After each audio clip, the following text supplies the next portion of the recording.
Passons au deuxième âge de l'Église qui va débuter juste à la fin du premier âge de l'Église et va s'achever en 312 après Jésus-Christ. Et il va porter le nom de Smyrne parce que ce qui va se passer dans ce deuxième âge de l'Église, cette deuxième période de l'histoire de l'Église de Christ sur la terre, est exactement ce qui s'est passé dans la ville et l'église locale de Smyrne de l'époque. Une génération étant égale à 40 ans dans la Bible, je tiens donc à préciser que dans un âge, il y a beaucoup de générations. Ce qui fait que même si l'ange ou le messager d'un âge meurt avant, son message continue d'être la seule vérité biblique de cet âge que les gens et les élus doivent écouter jusqu'à ce que cet âge se termine. Apocalypse 2 verset 8 écrit à l'ange de l'église de Smyrne. L'ange ou le messager ici de ce deuxième âge de l'église, c'est un certain Irénée de Lyon. Vous me direz sans doute, frère Yonif, comment tu as su que c'est lui, le messager de ce deuxième âge de l'église? Eh bien, c'est en utilisant la règle que Dieu a donnée à frère Branham pour choisir les messagers de chaque âge, à savoir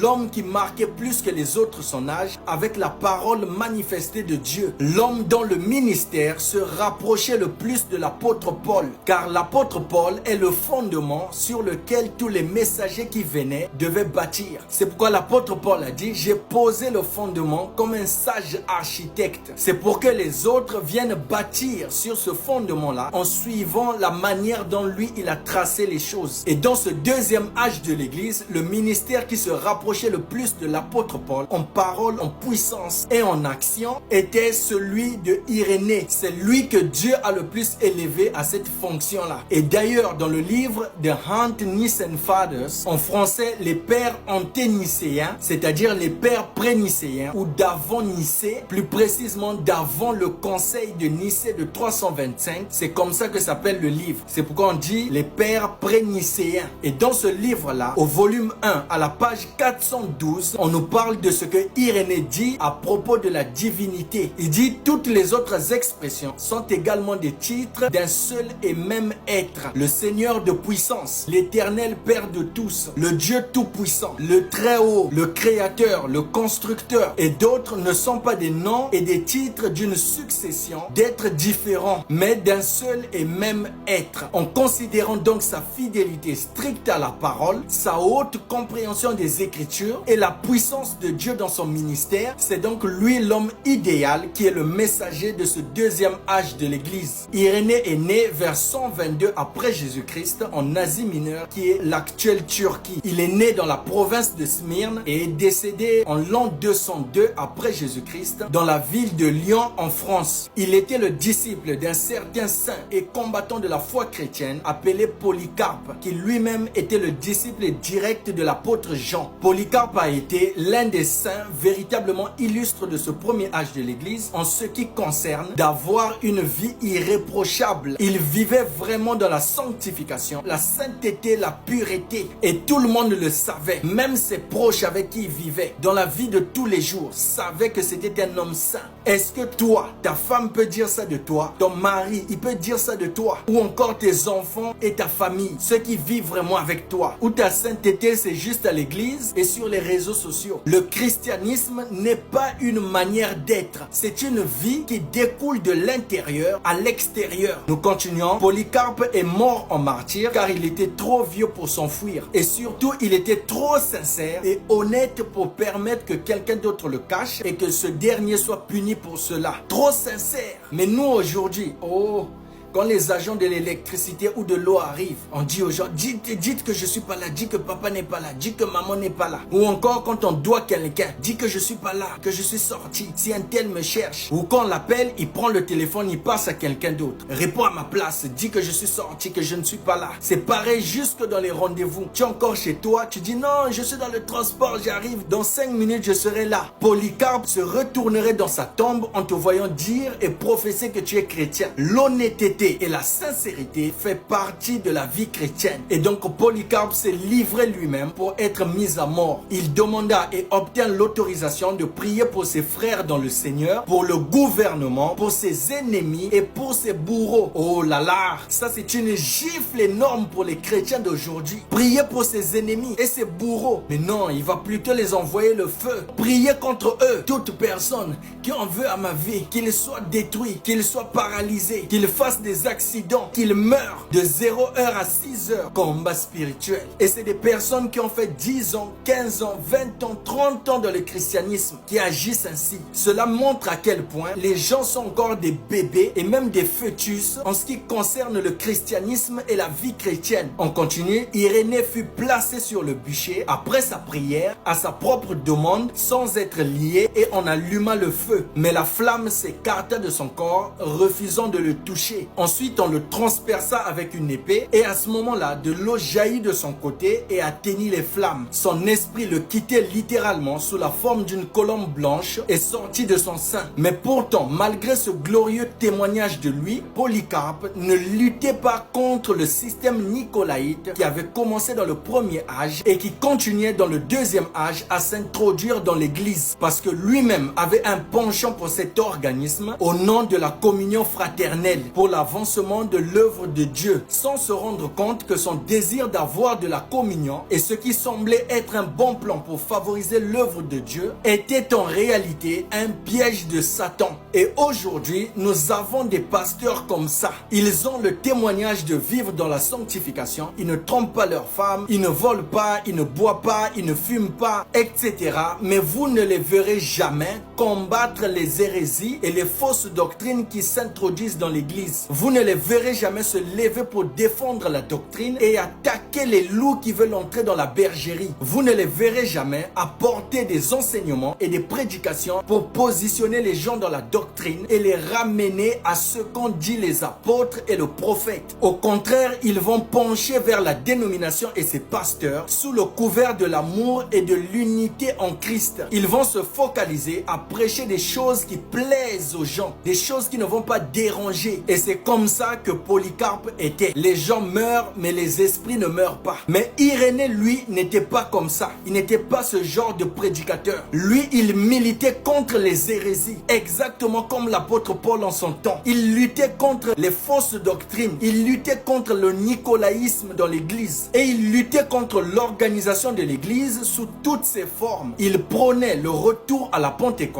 et l'obéissance totale et seulement des écrits que les apôtres avaient laissés et prêchés. Sa vie était également empreinte de beaucoup de manifestations du Saint-Esprit. Ces églises en France étaient connues pour posséder des dons de l'Esprit. Elles parlaient en langue, prophétisaient, ressuscitaient les morts, guérissaient les malades par la prière de la foi. Ce que vous ne trouverez pas actuellement dans les églises du message. L'Esprit a quitté les églises. Il n'y a plus de parler en langue, plus de prophétie, à part ce qu'ils inventent. Il n'y a plus de guérison des malades. Il n'y a plus de surnaturel dans les prédications. C'est devenu de l'excitation et beaucoup d'émotions. Les gens viennent malades et ils rentrent malades après avoir écouté un sermon de 4 heures, 3 heures. Oh, l'église du Dieu vivant s'est transformée en salle de conférence. Les gens viennent avec des péchés inconfessés dans l'église et une vie de souillure, sautant, jubilant, criant amen devant la chair sans qu'il n'y ait un don qui s'élève pour dénoncer et exposer ces gens-là. Toutes les tables sont pleines de vomissures. Maintenant, la ville de Smyrne était située un peu au nord d'Éphèse, comme vous le voyez sur la carte, plus précisément au bord du golfe de Smyrne. Et elle était appelée dans l'histoire la couronne de l'Asie, justement parce que c'était la plus belle ville d'Asie mineure dans l'Antiquité. Mais aujourd'hui, elle a changé de nom. Elle ne s'appelle plus Smyrne,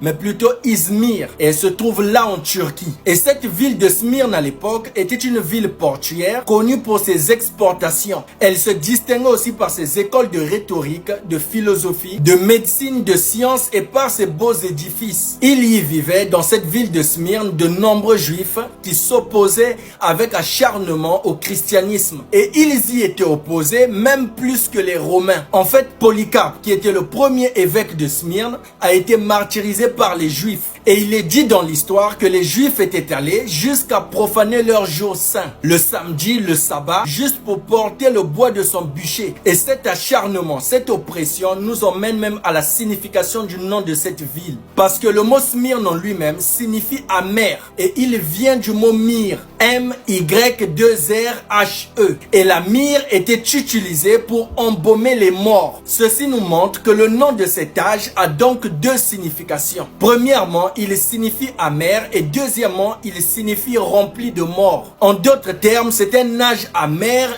difficile et rempli de morts. Les deux vignes, la fausse église et la vraie, qui étaient ensemble dans l'église du premier âge, l'âge d'Éphèse, s'écartaient de plus en plus l'une de l'autre. Et la fausse vigne ou la fausse église qui avait commencé à introduire depuis le premier âge des pratiques non scripturaires à travers des idées, dans ce deuxième âge manifestait de plus en plus d'amertume vers la vraie vigne ou la vraie église. D'autant plus qu'elle croissait beaucoup plus vite que la vraie vigne. Il y avait dans la ville locale de Smyrne deux temples célèbres. L'un était le temple érigé pour le culte de Zeus, plus connu sous le nom de Zeus Akraios. Et l'autre temple était érigé à la divinité Cybèle. Et ces deux temples étaient reliés par la plus belle route de l'Antiquité qu'on appelait la voie dorée. Eh bien, l'union de ces deux temples, d'un dieu et d'une déesse, annonçait spirituellement qu'on allait avoir la même chose plus tard dans le christianisme. Le Dieu Jésus et la déesse Marie. N'est-ce pas ce qui se passe aujourd'hui? Où dans certaines dénominations, on a un temple érigé au Dieu Jésus et de l'autre côté aussi, on a un temple, une grotte dédiée et érigée à la déesse Marie. Et la voie dorée qui reliait ces deux temples antiques annonçait spirituellement la cupidité qui devait pousser la fausse vigne à unir l'église à l'État. Je vous apprends rien. Aujourd'hui, le catholicisme est uni à l'État. Pareil pour le protestantisme. Pareil pour l'église orthodoxe, luthérienne et même méthodiste. Et cette union de l'église et de l'État donne à la fausse vigne, la fausse église, plus de richesse et plus de pouvoir. On avance, Apocalypse 2, verset 8. Voici ce que dit le premier et le dernier, celui qui était mort et qui est revenu à la vie. Là déjà, ça se voit que ce ne sont pas les paroles d'un homme. Un homme ne peut pas parler comme ça. Un homme, s'il pouvait parler depuis la tombe, il dirait « Je suis le premier et le dernier, celui qui était vivant et qui est mort. » Parce que la première chose qui arrive à l'homme, c'est la naissance. Il est vivant. Et la dernière chose, c'est la mort. Mais celui qui parle ici commence par la mort et termine par la vie. Alléluia. Ceci veut dire que celui qui parle n'est pas un homme, mais c'est la divinité. Alléluia. C'est celui qui pouvait dire « J'ai le pouvoir de donner ma vie et j'ai le pouvoir de la reprendre. » Alléluia. Ça là, Branham ne pouvait pas dire ça. Frère Branham lui-même dit « Si on vous dit qu'un jour je suis mort, ne le croyez pas. » Pourquoi est-ce qu'il dit ça? Parce qu'il s'appuie sur la parole de Jésus qui a dit « Celui qui croit en moi vivra même quand il sera mort. » Oh my. Mais Jésus est le seul qui peut dire « J'ai le pouvoir de donner ma vie et de la reprendre. » Alléluia. Gloire à son nom. Oh my. Apocalypse 2, verset 9. Je connais ta tribulation et ta pauvreté, bien que tu sois riche. Ceci nous montre clairement que la clé de ce deuxième âge, c'est la tribulation. Bien que dans le premier âge, il y avait des tribulations, mais dans ce deuxième âge, les tribulations sont prévues et d'une intensité accrue. Et ça, Jésus le savait parce qu'il sait tout. Jean 16, verset 30. Maintenant, nous savons que tu sais toutes choses et que tu n'as pas besoin que personne t'interroge. C'est pourquoi nous croyons que tu es sorti de Dieu. Donc Jésus connaît toutes choses. Et il savait très bien que dans ce deuxième âge de l'église, il devait y avoir des persécutions et des tribulations de façon accrue. Mais bien que Jésus le savait, et il le dit dans ce verset, il ne va pas pour autant les délivrer ni arrêter la tribulation. Et cela arrive même dans la vie de chaque croyant, des tribulations dont Dieu ne lui délivre pas. Même s'il crie, même s'il pleure, même s'il supplie Dieu, même s'il se lamente, jeûne, prie, dort par terre,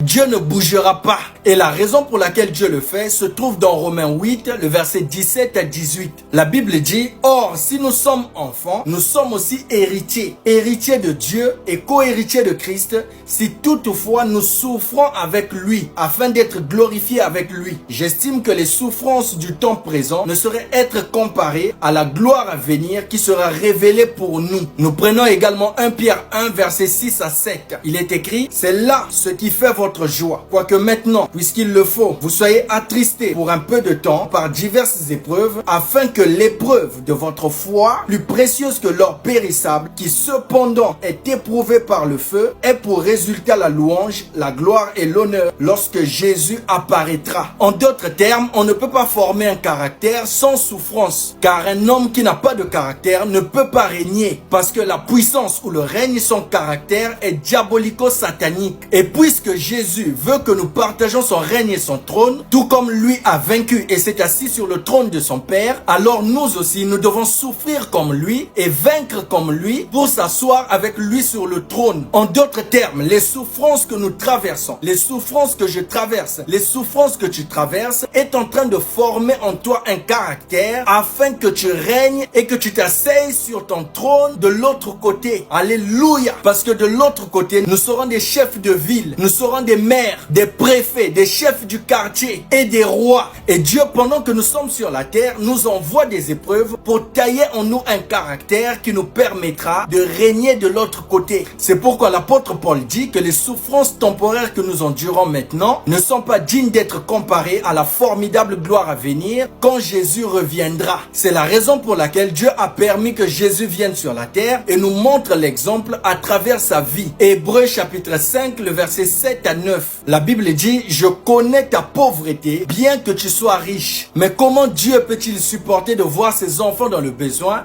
et ne pas mettre fin à cela? Ne pas simplement céder et déverser toutes les richesses matérielles sur eux? Eh bien parce que la vie d'un homme ne dépend pas des choses matérielles qu'il possède. Luc 12, verset 15. Mais plutôt la vie d'un homme dépend des richesses spirituelles. Colossiens chapitre 3, verset 1 à 2. Si donc vous êtes ressuscité avec Christ, cherchez les choses d'en haut, où Christ est assis à la droite de Dieu. Affectionnez-vous aux choses d'en haut et non à celles qui sont sur la terre. Et c'est pourquoi d'ailleurs vous allez remarquer que la majorité des chrétiens ne sont pas fortunés. Ils sont plutôt du côté des pauvres. C'était ainsi à l'époque de Jésus, c'était ainsi à l'époque de l'apôtre Paul et c'est ainsi aussi aujourd'hui. Regardez-moi aujourd'hui, je peine à trouver un micro, un deuxième téléphone, un ring light, un trépied et d'autres accessoires. Mais si j'étais dans une dénomination, j'aurais déjà eu tout cela depuis. Les gens seraient venus pour faire des offrandes, pour soutenir, pour devenir des partenaires. Je serais en train de voyager ça et là pour propager l'évangile dénominationnel financé par leur argent. Et probablement que les églises m'ouvriraient les portes pour que j'aille prêcher chez eux, moyennant un cachet à la fin. Vous voyez, la parole qui donne la vie, qui baptise du Saint-Esprit et qui prépare l'enlèvement, peine toujours à être financée. Elle peine toujours à être soutenue parce que cela va à l'encontre du système que les églises et les dénominations ont érigé. Et les gens ne peuvent pas soutenir quelque chose qui vient condamner leur système. Mais je préfère mourir pauvre et prêcher la vérité, car c'est de Dieu qu'un homme est riche et non des choses du monde, dit frère Branham. Donc pour revenir à notre sujet, les prédications aujourd'hui tentent à faire croire aux gens que Dieu ne peut pas laisser ses enfants souffrir. Si vous souffrez, donc c'est le diable, parce qu'il est écrit dans Jérémie que Dieu a formé pour nous des projets de bonheur et non de malheur. Voilà Satan derrière vos pasteurs modernes, bien habillés, en costume cravate, bien parfumés, riches, populaires, ayant des grandes églises, des chaînes de télévision chrétiennes et toujours joyeux, souriants, en train de tordre le sens de l'évangile avec des versets à l'appui sans même que vous vous en rendez compte. C'est pourquoi la majorité des croyants dans les dénominations,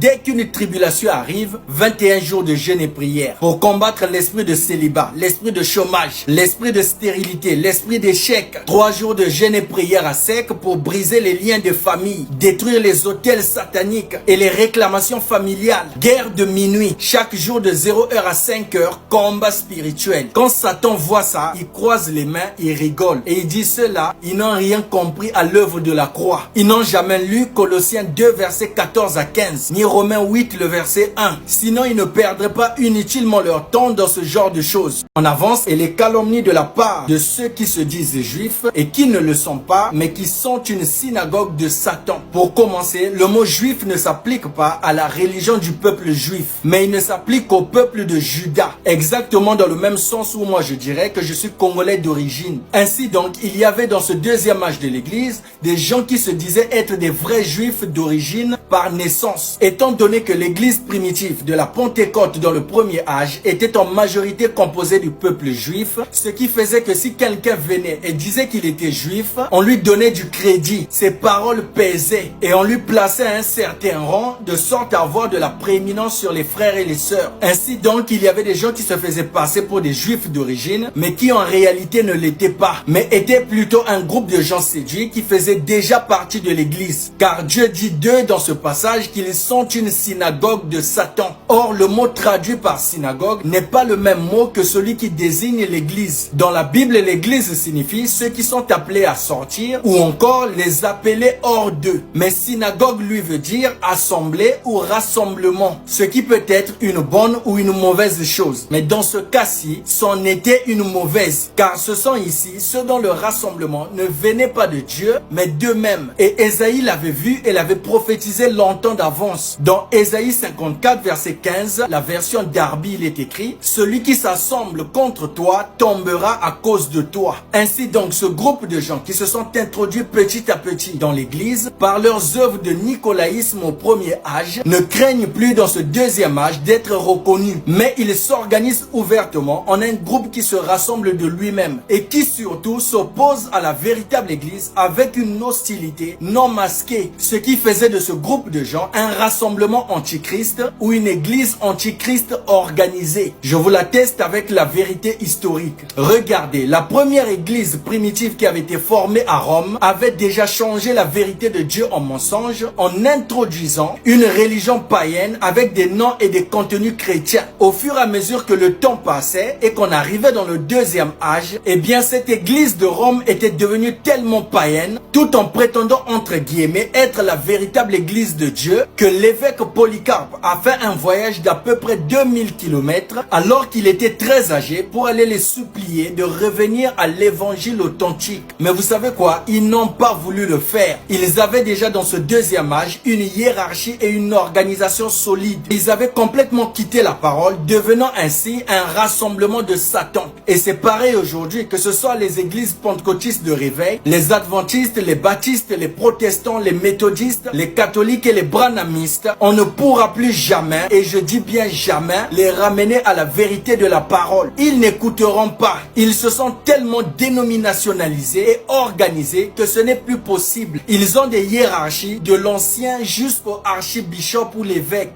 Ils ont une organisation solide où vous avez le président des églises de réveil ou peu importe la dénomination de telle ville. Ensuite, on place au-dessus de lui un président de ces églises-là qui est maintenant président du pays. Au-dessus de lui encore, il y a le président de ces églises mais d'Afrique. Puis au-dessus de lui encore, un président de ces églises mais du monde entier. Ils ont nommé les coordonnateurs adjoints, les secrétaires généraux. Et la croyance de chaque dénomination est devenue institutionnelle. Oh my, je ne sais pas si vous me comprenez. C'est-à-dire que pour changer quelque chose ou une croyance qui n'est pas la parole, qui est contraire à la parole, il faut que tel responsable s'adresse à tel responsable, qui lui-même fera un courrier au responsable supérieur, etc. Jusqu'à ce que ça arrive au président mondialement élu de cette dénomination, qui lui, à son tour, s'il le veut, va maintenant convoquer une réunion avec tous les responsables de leur dénomination implantée dans chaque pays, justement pour discuter de la question ou de la dite chose qui n'est pas la parole. Vous voyez à quel point l'église a été hiérarchisée et combien même le courrier sera envoyé jusqu'au président de ces églises-là, soit il n'arrivera jamais vers lui, soit s'il arrive,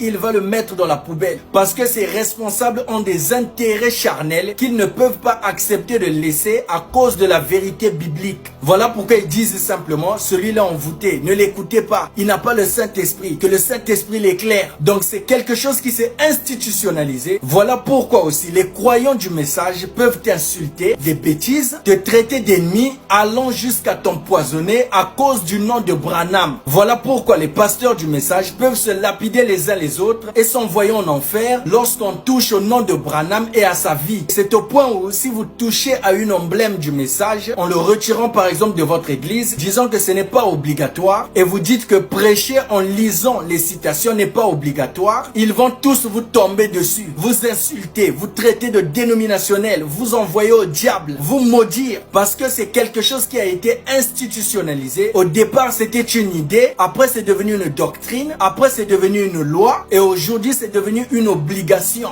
Vous voyez, quand une dénomination ou une communauté en arrive là, là, vous ne pouvez plus les ramener en arrière parce qu'ils ne vous écouteront plus. Et ils deviennent pareils que ce groupe de gens dans le deuxième âge qui était une synagogue de Satan, tout en prétendant dire qu'ils sont de Dieu et qu'ils sont l'épouse de Christ. En d'autres termes encore, ce groupe de gens qui étaient dans l'église et qui prétendaient être des juifs vont créer avec le temps un groupe encore beaucoup plus nombreux et ils vont ajouter dans leur groupe des pratiques qui ne sont pas chrétiennes afin d'attirer du monde. C'est en cela qu'ils vont prospérer, s'allier à l'État, avoir la richesse et les moyens nécessaires pour affirmer au monde entier que c'est eux la véritable église de Dieu, alors que Dieu lui au ciel appelle leur rassemblement une synagogue de Satan. C'est pour dire quoi mes frères? Que toute église qui se rassemble et qui ajoute des choses à la parole pour la diluer, pour la rendre fun, classe, plus adaptée au monde, est une synagogue de Satan. Si je vois une église se rassembler avec des prêches dirigés autour de la personne de Branham, je comprends que c'est une synagogue de Satan, parce que tout converge vers Jésus-Christ. Et frère Branham dit que si vous lisez la Bible et que vous ne voyez pas Christ dans la Bible, c'est que vous l'avez mal lu. Ainsi, si vous vous rassemblez et que dans la Bible vous ne voyez que Branham,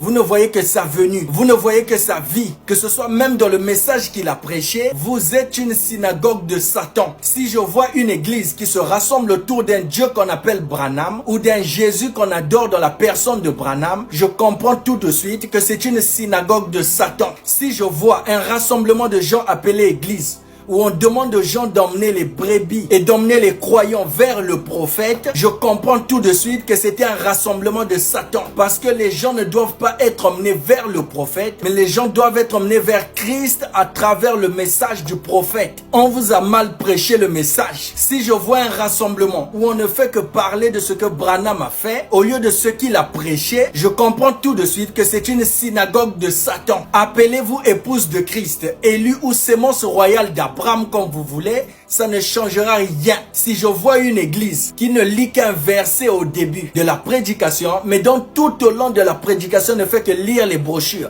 lire les paragraphes, je comprends tout de suite que c'est un rassemblement ou une synagogue de Satan qui pense à tort être l'église du Dieu vivant ou l'épouse de Christ. Voilà pourquoi lorsque vous gagnez les gens au message, vous en faites deux fois des fils de la GN, vous en faites des critiqueurs, vous en faites des insulteurs, vous en faites des blasphémateurs, vous en faites des maudisseurs, des bêtisiers, des calomniateurs, des impolis et des injurieurs. Et ça, je le dis sans cligner les yeux. Si je vois une église où les femmes prêchent, où les femmes ont des cheveux coupés, je comprends tout de suite que c'est une synagogue de Satan. Si je vois un rassemblement d'églises où les femmes sont belles par la beauté ajoutée, des make-up, des cils, des faux ongles, je comprends tout de suite que c'est une synagogue de Satan. Si je vois un rassemblement d'église où les femmes sont habillées en pantalon et en vêtements moulants, je comprends tout de suite que c'est une synagogue de Satan. Si je vois un rassemblement d'église prêchant qu'il y a trois dieux, une trinité soi-disant, avec un Dieu le Père, Dieu le Fils, Dieu le Saint-Esprit, et baptisant les gens au nom du Père, du Fils et du Saint-Esprit, je comprends tout de suite que c'est une synagogue de Satan. Si je vois un rassemblement d'église prêcher que le jour des miracles est déjà passé, qu'on peut baptiser les bébés, qu'il faut vénérer une certaine Marie et prier les saints, je comprends tout de suite que c'est une synagogue de Satan. Peu m'importe combien les membres de ces églises-là, de ces rassemblements-là, disent avoir une relation personnelle avec Jésus, ils sont quand même un rassemblement de Satan. Si je vois un rassemblement d'églises où les gens parlent tous en langue différemment de ce qu'ont fait les apôtres le jour de la Pentecôte et que les femmes sont obligées d'attacher un foulard sur la tête pour entrer dans l'église, je comprends tout de suite que c'était un rassemblement ou une synagogue de Satan. Et donc Dieu par ce passage nous montre à travers ce deuxième âge que tout rassemblement autour de Dieu qui n'est pas en conformité avec la parole pure et originelle est pour Dieu une synagogue de Satan. Ainsi donc, pour résumer la chose, voici ce qui se passe concrètement. Dès le premier âge de l'église, les gens se sont mis à réfléchir et à raisonner pour trouver comment faire mieux que Dieu à travers les œuvres des Nicolaïtes. Et puis dans le deuxième âge, un groupe s'est formé. Dans le premier âge, ce n'était que des idées, des raisonnements et des interprétations que les gens donnaient dans l'église qu'on pouvait ajouter à la parole. Mais dans le deuxième âge de l'église, ils ont formé un groupe de personnes. Et avec ce groupe de personnes, ils ont fait de ces idées-là des doctrines, des dogmes et des préceptes. Et une fois que ce groupe centré sur la fausse doctrine était formé, étant devenu de plus en plus nombreux, il a commencé à haïr et à combattre la véritable église, ou encore les véritables croyants, en affirmant avec insistance que c'était eux qui étaient la véritable église de Dieu. N'est-ce pas ce qui se passe dans le message aujourd'hui? Vous êtes reconnus comme étant la communauté la plus toxique, la plus impolie et en même temps la plus haineuse qui soit à cause du nom de Branham. Mais pourtant, c'est vous qui insistez être l'église de Dieu et l'épouse de Christ. Vous avez créé une organisation autour du nom de Branham. Et frère Branham dit, l'organisation produit la haine. Et il ajoute, elle détruit la communion. Voilà pourquoi aujourd'hui, si quelqu'un n'est pas d'accord avec vous, ennemi, je ne parle plus, c'est fini. Comment tu peux oser ne pas croire le messager? Comment tu peux oser attaquer le messager? On l'insulte dans les commentaires, on le traite de fou allié, on le maudit. L'organisation, ça produit toujours la haine et ça détruit la communion. Ça crée l'amertume dans le cœur. Amertume qui vient du mot myrrhe, et c'est de cela que l'église du deuxième âge, appelée Smyrne, était remplie. À cause des groupes de gens qui prétendaient être la véritable église, mais qui étaient en réalité une synagogue de Satan. Smyrne était remplie d'amertume. Les croyants de ce deuxième âge de l'église de Smyrne étaient remplis d'amertume. Une racine d'amertume pouvant souiller plusieurs personnes. Ainsi, de plus en plus de souillures entraient dans l'église. Et chaque âge allait en ressentir les séquelles. L'église de l'âge de Smyrne s'était beaucoup éloignée de l'original et était devenue hybride. Et vous savez, l'hybridation, c'est le fait de croiser deux choses qui ne sont pas de même nature pour donner naissance à une nouvelle entité. Exemple, le croisement de l'ânesse et du cheval ou l'étalon qui donne une nouvelle entité appelée le mulet. Et remarquez que le mulet n'est pas un animal original. Il est un bâtard. Il vient d'un croisement. Il vient d'une hybridation. Voilà pourquoi le mulet ne peut pas se reproduire. Et c'est ce qu'a fait exactement l'église. Elle s'est hybridée. Elle a quitté ce qu'elle était à l'origine et elle a mélangé et croisé la parole originelle à la tradition, à la philosophie, à la modernité et à l'instruction. Ensuite, elle s'est donné un nom: méthodiste, baptiste, protestant, catholique, adventiste, église de réveil pentecôtiste, mormon, gallican, témoin de Jéhovah, orthodoxe, salutiste, évangélique et maintenant branhamiste. Et les gens sont fiers de s'appeler ainsi. Pourtant, au commencement de l'église, ils n'en étaient pas comme ça. Ils se sont tellement hybridés en croisant la parole à autre chose qu'aujourd'hui, aucune de ces dénominations ne ressemble à l'église primitive de la Pentecôte. Toutes sont à l'ouest parce que ce sont des églises hybrides, des églises mulets. Et comme le mulet ne peut pas se reproduire, ces églises ne peuvent pas non plus reproduire de véritables nouvelles naissances. Les conversions sont fabriquées à l'image de leurs croyances. Sinon, au fond, il n'y a rien dans les cœurs des gens. Pas de Saint-Esprit. Ainsi, étant des hybrides, les baptistes ne peuvent produire que d'autres baptistes. Les pentecôtistes ne peuvent produire que d'autres pentecôtistes. Les salutistes ne peuvent produire que d'autres salutistes. Pareil pour les méthodistes, les protestants, les catholiques, mais aussi les branhamistes. Et remarquez que tous ces croyants-là, étant engendrés par leur dénomination et non par l'Esprit de Christ, ils ne se comportent que comme leur dénomination et non comme des chrétiens nés de nouveau. Apocalypse 2 verset 10. Ne crains pas ce que tu vas souffrir. Voici, le diable jettera quelques-uns de vous en prison afin que vous soyez éprouvés. Chaque fois que le Seigneur emploie ces mots, ne crains pas, c'est qu'il va bientôt y avoir un combat qui fera encourir beaucoup de dangers, de souffrances et de privations. Or, le Seigneur ne dit pas de façon directe qu'une tribulation arrive. Sinon, cela provoquerait la peur. Il fait plutôt comme une mère qui se prépare à éteindre la lumière et qui dit à son enfant doucement: n'aie pas peur. Là, la lumière va s'éteindre, il va faire noir, mais souviens-toi que je suis ici avec toi. C'est ainsi que Dieu dit aussi: n'ayez pas peur des hommes ou de ce qu'ils peuvent vous faire. Moi, Dieu, je suis avec vous et ma grâce vous suffit. Quand vous traverserez les eaux, elles ne vous submergeront pas. Même dans la mort, vous ne serez pas vaincus. Vous êtes plus que vainqueurs. Oh my, Paul, le grand apôtre, connaissait par expérience la réalité de ces mots. Il dit ceci dans Romains 8, le verset 35 à 39. Qui nous séparera de l'amour de Christ? Serait-ce la tribulation ou l'angoisse, ou la persécution ou la faim, ou la nudité, ou le péril ou l'épée? Selon qu'il est écrit, c'est à cause de toi qu'on nous met à mort tout le jour, qu'on nous regarde comme des brebis destinées à la boucherie. Mais dans toutes ces choses, nous sommes plus que vainqueurs par celui qui nous a aimés, car j'ai l'assurance que ni la mort, ni la vie, ni les anges, ni les dominations, ni les choses présentes, ni les choses à venir, ni les puissances, ni les hauteurs, ni la profondeur, alléluia, ni aucune autre créature ne pourra nous séparer de l'amour de Dieu manifesté en Jésus-Christ notre Seigneur. Alléluia. Ceci veut dire que nous n'avons rien à craindre. Son amour bannit toute crainte. Que je sois pauvre, que je sois riche, que je sois grand, que je sois court, que je sois mince, que je sois grosse, que je meure, que je vive, que je souffre, que je sois dans l'abondance, rien ne peut me séparer de l'amour de Dieu. Alléluia. Pour un chrétien né de nouveau, tout ce qu'il vit, de positif ou de négatif, est une preuve de l'amour de Dieu. Oh my, tout concourt pour mon bien. Puisque j'aime Jésus, oh, tout concourt pour mon bien. Puisque j'aime Jésus. Oh my, j'ai envie de m'envoler. Alléluia. Même si des situations difficiles m'arrivent et que je pleure parce qu'il n'y a pas de solution. Tout concourt pour mon bien.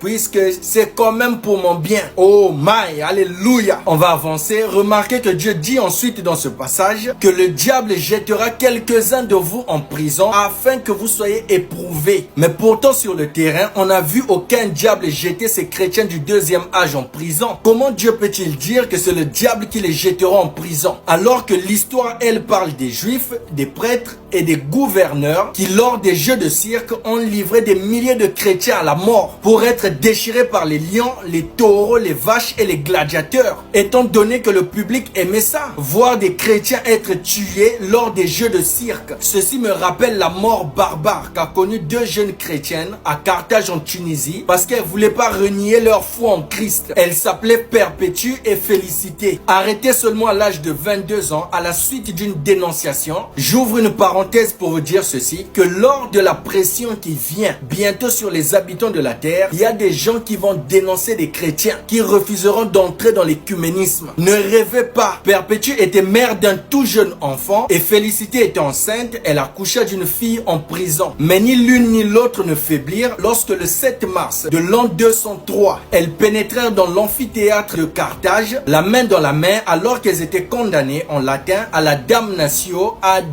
bestias, ce qui signifie en français la condamnation aux bêtes. C'est la main dans la main qu'elles s'avancèrent vers la vache furieuse qui devait les immoler. Perpétue écrira ceci avant sa mort. Un jour, en plein repas, on nous enchaîne soudain au tribunal. Nous arrivons au forum, on interroge les uns les autres qui confessent leur foi. Mon tour arrive, quand brusquement apparaît mon père, portant mon fils dans les bras. Il me tire de ma place et dit, « Aie donc pitié de l'enfant. » Le procureur, Hilarianus, qui avait le droit du glaive, à son tour insista, « Prends en pitié les cheveux blancs de ton père, le tendre âge de ton enfant, sacrifie pour le salut des empereurs. » Moi je réponds, « Je ne sacrifierai pas. » Hilarianus, « Es-tu chrétienne? » Je lui réponds, « Je suis chrétienne. » Face à la mort, mais toi à l'école, au boulot, dans le quartier et parmi tes amis, tu as peur d'affirmer que tu es chrétien. Tu n'aimes pas dire que tu es chrétienne, de peur qu'on se moque de toi, alors qu'ils vont même pas te tuer. Mais Perpétue face à la mort affirme devant le procureur, « Je suis chrétienne. » Une fille de 22 ans. Honnêtement, aujourd'hui vous jouez avec le christianisme. Mais ne vous inquiétez pas, la pression qui vient va révéler ce qui est en vous. Tout le zèle que vous faites là,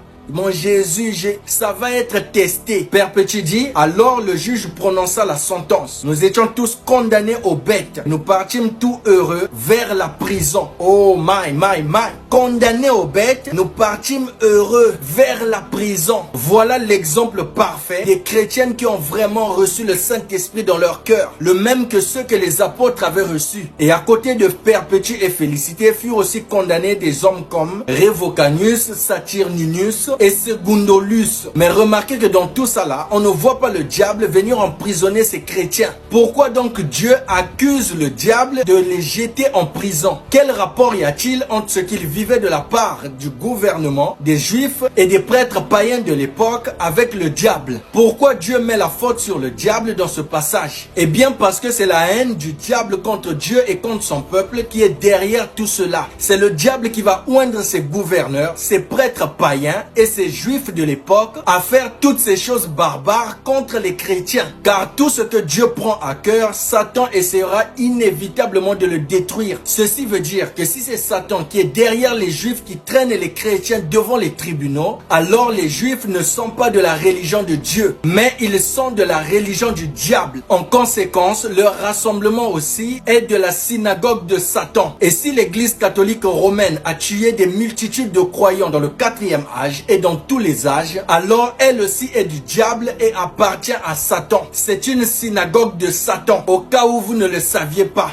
Et si vous pensez que j'extrapole, attendez seulement que l'argent numérique, les robots humanoïdes ayant la même peau que la nôtre, et ensuite que l'écuménisme se mette en place pour accomplir Apocalypse 13, et vous verrez de vos propres yeux que cette église catholique romaine d'aujourd'hui recommencera à tuer les croyants. Ne rêvez pas. Apocalypse 17 verset 6. Écoutez ce que la Bible dit d'elle. Et je vis cette femme. La femme dans la Bible symbolise une église. Nous avons déjà étudié ça ici. Je vis cette femme ivre du sang des saints et du sang des témoins de Jésus. Et en la voyant, je fus saisi d'un grand étonnement. Et pourquoi est-ce que Jean est étonné? C'est parce que malgré qu'elle a tué les saints, au nom de Dieu, de la religion et de la morale, elle se fait encore passer pour l'église de Christ. Et c'est ce qu'elle va recommencer à faire. C'est toujours le même schéma. On avance Apocalypse 2:10 et vous aurez une tribulation de 10 jours. Voici une prophétie. De plus, c'est un moyen de déterminer la durée de la vie de l'âge de Smyrne. Un certain Dioclétien, le plus cruel de tous les empereurs, a lancé contre les chrétiens pendant 10 ans une campagne de terreur qui aurait pu anéantir tous les croyants si la miséricorde de Dieu n'avait pas été là. C'était la persécution la plus sanglante de toute l'histoire. Et elle a duré 10 ans, qui sont les 10 jours d'Apocalypse 2, verset 10. Car dans la Bible, un jour pour Dieu est égal à 1000 ans. 2 Pierre 3, verset 8. Mais par contre, un jour dans la prophétie biblique est égal à une année. Nombre chapitre 14, le verset 34. Et dans Apocalypse 2, verset 10, il s'agit justement d'une prophétie. Voilà pourquoi les 10 jours sont égales à 10 ans. Et cette persécution de 10 ans se déroule entre l'année de l'an 202 jusqu'à l'an 212 après Jésus-Christ, date à laquelle se termine aussi cet âge. En gros, c'est la fin de cette persécution qui met fin à ce deuxième âge de Smyrne. Et toujours en s'adressant à ce deuxième âge, Dieu va leur dire dans Apocalypse 2, 10, d'être fidèle jusqu'à la mort. Il dit, sois fidèle jusqu'à la mort. Il ne dit pas, sois fidèle jusqu'à ta mort, mais jusqu'à la mort. C'est-à-dire qu'il peut arriver que tu puisses sceller ton témoignage par ton sang. Tu dois donc être paré à toute éventualité. Et des milliers, voire des millions sont morts au cours des âges à cause du Seigneur Jésus-Christ. Ils sont morts dans la foi,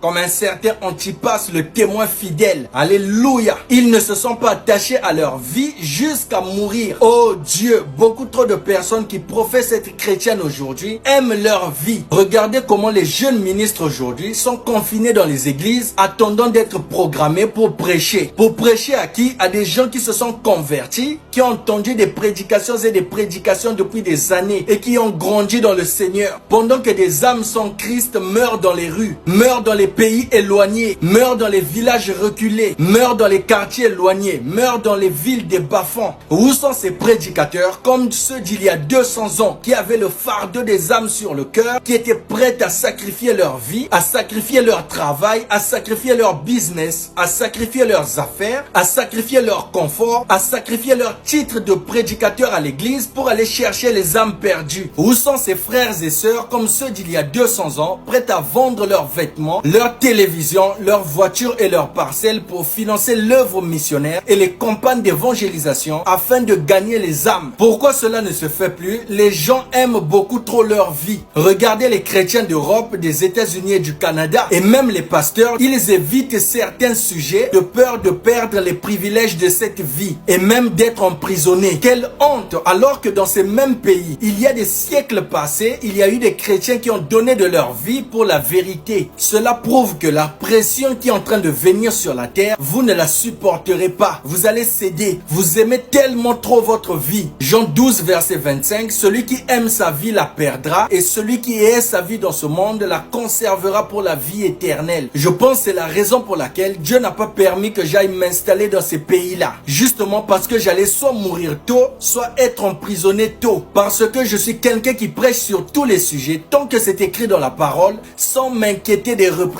Je suis un commandant suicide. Alléluia. Oh my. Tel que vous me voyez là, je suis en mission suicide. Alléluia. Je ne fais aucun cas de ma vie tant qu'il s'agit de la vérité de la parole. Oh my. Gloire à Jésus. Apocalypse 2:10, sois fidèle jusqu'à la mort et je te donnerai la couronne de vie. Alléluia. Oh, combien sera grande la récompense de celui qui aura donné sa vie comme martyr pour le nom du Seigneur Jésus-Christ. Et cela de façon physique, spirituelle et financière. Nous pouvons peut-être en avoir une petite idée en comparant cette couronne à la couronne qu'on remporte lors d'une course. Dans 1 Corinthiens 9, verset 24, l'apôtre Paul dit, « Ne savez-vous pas que ceux qui courent dans le stade courent tous, mais qu'un seul remporte le prix? Courez de manière à le remporter. » À cette époque, on donnait aux vainqueurs de la course olympique une couronne qui était une guirlande de rameaux d'olivier. Mais la couronne dont il est question ici dans l'Apocalypse qu'on donne aux martyrs, c'est la couronne de la royauté. Jésus lui l'appelle la couronne de vie. Une couronne est pour ceux qui ont combattu et l'autre est pour ceux qui ont donné. Les deux sont des couronnes incorruptibles. Elles ne périront pas. Les vainqueurs de la course de la vie de ce monde auront tôt ou tard perdu la joie des ovations du monde. Leur gloire à eux passera. Mais ceux qui donnent leur vie à Dieu, que ce soit par leur combat journalier ou en versant leur sang comme sacrifice de couronnement de leur vie, recevront dans l'au-delà la couronne de vie. Mais aujourd'hui, remarquez que les gens ne passent pas assez de temps à œuvrer pour les récompenses éternelles de Dieu. Nous faisons trop peu de cas de la récompense de Dieu pour des gens qui croient à la réalité de la résurrection du corps et à un royaume éternel réel. Changeons de paradigme, mes frères. Nous devons donc obligatoirement amasser au ciel les bons trésors qui sont offerts aux saints qui auront été fidèles. En d'autres termes, faisons chaque chose pour Dieu sur la terre en pensant à la récompense céleste. C'est ça le véritable christianisme. Apocalypse 2, verset 11. Que celui qui a des oreilles entende ce que l'Esprit dit aux églises. Ici, l'Esprit s'adresse de nouveau à tous les âges. Ce message est destiné à nous réconforter aujourd'hui, tout comme il a réconforté nos frères de tous les âges. Celui qui vaincra n'aura pas à souffrir la seconde mort. Eh bien, c'est quoi la seconde mort? C'est l'étang de feu. Apocalypse 20, verset 14. Et la mort et le séjour des morts furent jetés dans l'étang de feu. C'est la seconde mort, l'étang de feu. Pourquoi nous n'aurons pas à souffrir? Parce que Jésus-Christ a pris notre place à la croix et que nous l'avons accepté dans nos cœurs au travers de sa parole révélée de notre âge. Alléluia! Mais je reviens pour vous signifier qu'au début du verset, il est dit que celui qui a des oreilles entende ce que l'Esprit dit aux églises. Il n'y a pas un seul âge de l'église où ce verset n'est pas cité. Chacun des âges reçoit le même avertissement adressé à tous les âges. Que celui qui a des oreilles entende ce que l'Esprit dit. Mais pourtant, il est absolument impossible que tous les hommes entendent ce que l'Esprit dit aux différents âges. Pourquoi? Écoutez ces passages. On commence par 1 Corinthiens 2, le verset 6 à 16. Cependant, c'est une sagesse que nous prêchons parmi les parfaits, sagesse qui n'est pas de ce siècle, ni des chefs de ce siècle qui vont être anéantis. Nous prêchons la sagesse de Dieu, mystère et caché, que Dieu avant des siècles avait destiné pour notre gloire. Sagesse qu'aucun des chefs de ce siècle n'a connue, car s'ils l'eussent connue, ils n'auraient pas crucifié le Seigneur de gloire. Mais comme il est écrit, ce sont des choses que l'œil n'a point vues, que l'oreille n'a point entendues, et qui ne sont point montées au cœur de l'homme, des choses que Dieu a préparées pour ceux qui l'aiment. Dieu nous les a révélées par l'Esprit, car l'Esprit sonde tout, même les profondeurs de Dieu. Lequel des hommes, en effet, connaît les choses de l'homme, si ce n'est l'Esprit de l'homme qui est en lui? De même, personne ne connaît les choses de Dieu, si ce n'est l'Esprit de Dieu. Or, nous n'avons pas reçu l'Esprit du monde, mais l'Esprit qui vient de Dieu, afin que nous connaissions les choses que Dieu nous a données par sa grâce. Et nous en parlons non avec des discours qu'enseigne la sagesse humaine, mais avec ceux qu'enseigne l'Esprit. Employons un langage spirituel pour les choses spirituelles. Mais l'homme animal ne reçoit pas les choses de l'Esprit de Dieu, car elles sont une folie pour lui. Et il ne peut les connaître parce que c'est spirituellement qu'on en juge. Oh non, non, les 7 âges de l'église n'existent pas. C'est faux ce que vous dites, frère. Homme animal. L'homme spirituel, au contraire, juge de tout et il n'est lui-même jugé par personne. Car qui a connu la pensée du Seigneur pour l'instruire? Or nous avons la pensée de Christ. Matthieu 13, versets 13 à 16. C'est pourquoi je leur en parle en parabole, parce qu'en voyant qu'ils ne voient point et qu'en entendant qu'ils n'entendent ni ne comprennent. Et pour eux s'accomplit cette prophétie d'Ésaïe. Vous entendrez de vos oreilles et vous ne comprendrez point. Vous regarderez de vos yeux et vous ne verrez point. Car le cœur de ce peuple est devenu insensible. Ils ont endurci leurs oreilles et ils ont fermé leurs yeux, de peur qu'ils ne voient de leurs yeux, qu'ils n'entendent de leurs oreilles, qu'ils ne comprennent de leur cœur, qu'ils ne se convertissent et que je ne les guérisse. Mais heureux sont vos yeux parce qu'ils voient et vos oreilles parce qu'elles entendent. Jean chapitre 8, le verset 42 à 44. Jésus leur dit, si Dieu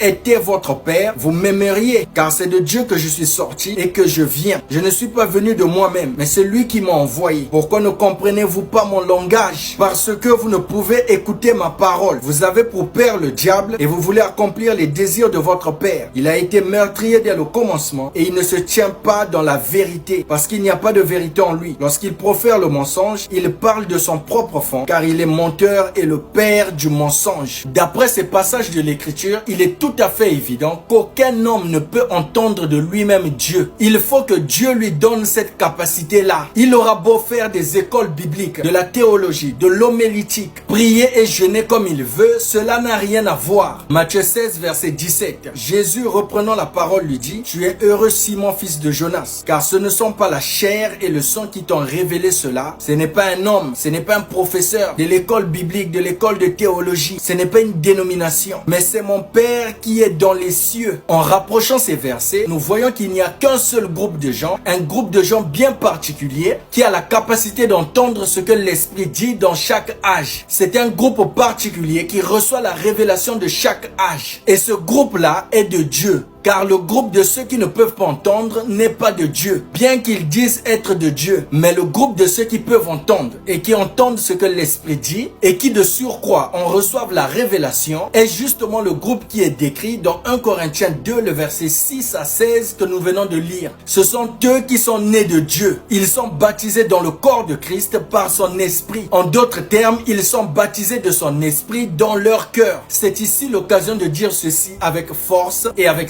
certitude que la vraie preuve et la véritable preuve que vous êtes baptisé du Saint-Esprit, que vous avez l'Esprit de Christ dans votre cœur, c'est lorsque vous croyez et vous recevez la parole, le message pour l'âge dans lequel vous vivez. Ne perdez pas votre temps avec les parler en langue. Ce n'est pas la preuve qu'on a le Saint-Esprit. La vraie preuve qui prouve que vous avez le Saint-Esprit dans votre cœur, c'est lorsque vous croyez le message ou la parole révélée de votre âge. Et ce que je dis, même le diable sait que c'est vrai. Et je lève ma main pour vous dire que même Dieu qui est au ciel et qui m'écoute maintenant sait que c'est vrai. Rejeter la parole ou le message de votre âge, c'est la preuve évidente que vous n'avez pas le Saint-Esprit. Peu importe toutes les expériences que vous pouvez avoir avec Dieu, aucune d'elles ne prouvera que vous avez le Saint-Esprit si ce n'est le test de la parole. Ainsi donc, si vous dites que vous êtes chrétien, vous reviendrez à ce qu'enseigne l'Esprit, c'est-à-dire la parole pour cet âge ici où nous vivons. Parce que si vous ne croyez pas Jésus sous la forme de la parole de votre âge, votre christianisme est multiplié par 0. Et vous allez remarquer d'ailleurs que chaque nouveau réveil authentique qui a eu lieu dans l'histoire de l'Église a eu lieu parce que des hommes sont revenus à la parole révélée de leur âge. Et je tiens à préciser ici que ce groupe de gens qui ont la capacité d'entendre l'Esprit dans chaque âge à travers le message du messager de chaque âge, en l'occurrence dans celui où nous vivons actuellement, n'a rien à voir avec la communauté du message ou les branhamistes. Non monsieur, la majorité des croyants dans ces communautés sont des ramassis. Ils croient par fanatisme. Mais ce groupe de gens, ce sont tous ceux qui ont reçu le message ou la parole révélée de ce temps et qui ont compris par l'Esprit, c'est très important, dans leur cœur le pourquoi de ce message. En d'autres termes, ils ont une révélation du message que les autres qui disent croire le message n'ont pas. Et nous voyons que le cri de chaque âge, en étudiant ces 7 âges de l'Église, c'est la réprimande. Vous avez quitté la parole de Dieu, repentez-vous et revenez à la parole. C'est toujours ça. Du premier livre de la Bible au dernier, le mécontentement de Dieu n'a qu'une seule cause quand on quitte la parole. Et il n'y a qu'un seul remède pour retrouver la faveur de Dieu, c'est qu'on revienne à la parole. Que ce soit dans l'âge d'Éphèse, dans ce deuxième âge ici, et dans les autres âges, nous verrons que c'est vrai. Et dans le dernier âge qui est le nôtre, nous verrons la disparition complète de la parole. Nous verrons l'apostasie complète qui se termine dans la grande tribulation. Ma prière est que nous puissions entendre ce que l'Esprit nous apporte aujourd'hui par le message de l'heure, le message du temps de la fin.